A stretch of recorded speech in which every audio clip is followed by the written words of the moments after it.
অন্নপূর্ণা যোজনা নিয়ে সামনে এলো এক বড় আপডেট। এখনো পর্যন্ত কতজনের ব্যাংক অ্যাকাউন্টে টাকা পৌঁছেছে সেই তথ্য প্রকাশ করলেন মুখ্যমন্ত্রী তথা শুভেন্দু অধিকারী।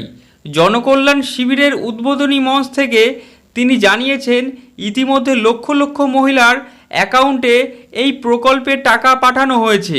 তবে ঠিক কতজনের টাকা পেয়েছেন আর কারা কারা এই সুবিধা পাবেন সমস্ত কিছু এই ভিডিওটির মাধ্যমে শেয়ার করব। তাই ভিডিওটি গুরুত্বপূর্ণ হতে চলেছে। ভিডিওটি সম্পূর্ণ স্কিপ না করে প্রথম থেকে শেষ পর্যন্ত দেখতে থাকুন। শুরু হলো পশ্চিমবঙ্গের জনকল্যাণ শিবির। এই একটি নতুন নাগরিক কেন্দ্রীয় জনসংখ্যা কর্মসূচি। সাধারণ মানুষের দোরগোড়ায় কেন্দ্র ও রাজ্য সরকারের বিভিন্ন কল্যাণমূলক প্রকল্পের সুবিধা এবং সরকারি পরিষেবা পৌঁছে দেওয়ার জন্য বিশেষ এই শিবির আয়োজন করা হলো। 15 থেকে 17 জুন রাজ্য জুড়ে চলবে জনকল্যাণ শিবির। নন্দীগ্রামে রেয়া পাড়ায় একটি অনুষ্ঠানে মুখ্যমন্ত্রী কর্মসূচি শুরু করেন। সেখানে একাধিক গুরুত্বপূর্ণ মন্তব্য করেন তিনি।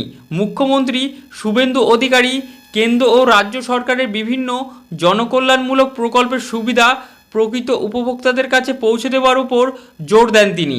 আনুষ্ঠানিকভাবে শুভেন্দু অধিকারী বলেন, প্রধানমন্ত্রী নরেন্দ্র মোদী টানা 12 বছর প্রধানমন্ত্রী হিসাবে দায়িত্ব পালন করেন।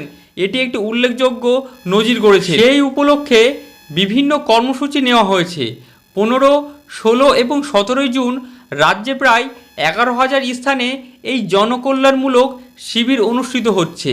তবে এতে উপকৃত হবেন রাজ্যবাসী। সরকারি নানা প্রকল্পের ফর্ম পাওয়া যাবে সেই স্থানে। মুখ্যমন্ত্রী বলেন, এই শিবিরগুলিতে কেন্দ্র করে রাজ্য এবং বিভিন্ন কেন্দ্রীয় সরকারের বিভিন্ন প্রকল্পের জন্য উপভোক্তাদের নথিভুক্তকরণ করা হচ্ছে। এর মূল উদ্দেশ্য একটি স্বচ্ছ এবং নির্ভুল উপভোক্তাদের তালিকা তৈরি করা। এবং তিনি এটিও বলেন যে কতজন মহিলা এখনও পর্যন্ত যে অন্নপূর্ণা যোজনার সুবিধা পাচ্ছেন এবার আপনাদের সামনে শেয়ার করব। তার আগে ভিডিওটি যদি ভালো লেগে থাকে ভিডিওকে অবশ্যই একটি লাইক করবেন, আরও বেশি বেশি করে শেয়ার করবেন। কতজন অন্নপূর্ণা যোজনার টাকা এখনও পর্যন্ত পেলেন? সীমান্ত এলাকায় বিএসএফের জন্য জমি হস্তান্তরের কাজ শুরু হয়েছে বলেও জানান তিনি।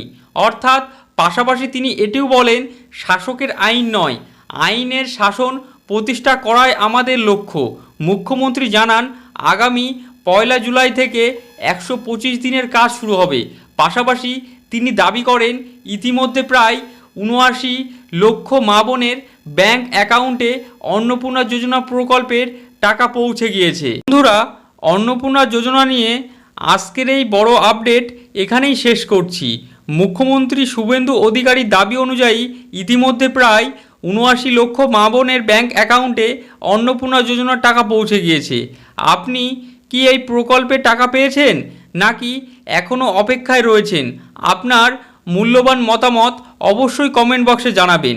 এবং ভিডিওটি যদি ভালো লেগে থাকে ভিডিওকে অবশ্যই একটি লাইক করবেন, আরও বেশি বেশি করে শেয়ার করবেন, যাতে করে এই গুরুত্বপূর্ণ আপডেটটি সকলে জানতে পারে। এবং এই ভিডিওটি যদি ফেসবুক পেজ থেকে দেখে থাকেন পেজটিকে ফলো করতে ভুলবেন না।